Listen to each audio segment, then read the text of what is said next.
الحمد لله و الصلاة و السلام علی رسول الله. اما بعد، سوال آمده است که آیا زمین در گرد آفتاب دور میزند یا که آفتاب در گرد زمین؟ بارک الله فیکم. چلی که علمای اهل سنت در جماعت میگویند قرآن و سنت به این دلالت میکند که آفتاب در گرد زمین دور میزند، نه زمین در گرد آفتاب. در علم جغرافیا در بعضی از منطقه ها، در منطقه های کفری، همه معلومات ها این است که زمین در گرد آفتاب دور میزند. البته این غلط است و ظاهر قرآن به همین دلالت میکند که آفتاب در گرد زمین دور میزند و زمین ساکت است و آرام و قرار است.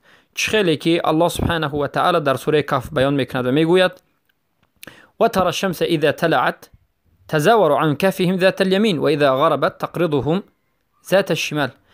در اینجا حرکت رو، غروب و شروق رو، یعنی برآمدن آفتاب و فرآمدن آفتاب رو الله سبحانه و تعالی نسبت به آفتاب داده است، نه نسبت به زمین. یعنی برآمدن آفتاب، روز شدن و شب شدن از سبب آفتاب است، نه از سبب زمین.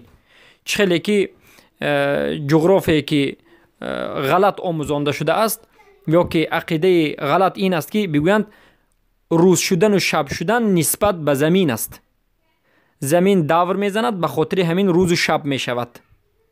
هر کسی که این سخن رو گفت این سخنش باطل است، بلکه ظاهر قرآن به همین دلالت میکند که زمین در جایش ساکت است، در حالت استقرار هست و آفتاب دور میزند و همین دور زدن آفتاب سبب روز شدن و شب شدن است. و این چنین در آیات دیگر آمده است که در سوره یاسین الله سبحانه و تعالی میگوید و الشمس تجری لمستقر لها ذلك تقدیر العزیز العلیم. آفتاب حرکت میکند به سوی اون نقطه‌ای که مستقرش در همان است. و البته بارک الله فیکم، زمین به خواست الله چگونه که خواهد حرکت میکند، اما نقطه مرکزی این زمین است، نه آفتاب.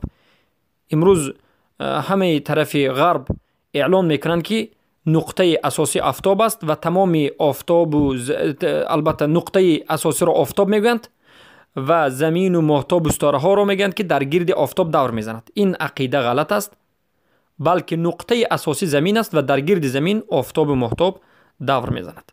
بارک الله فیکم. و بعد از این مسئله این است که فهمیدن این مسئله به دین ما هیچ چیزی را زیاد یا کم نمیکند. بعض از علما میگند فهمیدن این مسئله یعنی یک چیزی ضروری دینی نیست. البته من باب معلومات ما به شما خبر میدیم، اما میگوییم که به سوالهای مشغول باشید، از سوالهای بپرسید که این سوالها به شما منفعت بخشنده باشد. از توحید سوال بکنید، از مسائل نواقض الاسلام سوال بکنید، از اصول دین سوال بکنید، از ارکان اسلام و ایمان سوال بکنید. سوال بکنید از یک چیزی که توحید شما را زیاد برد، ایمان شما را قوی کند، و از چیز سوال بکنید که این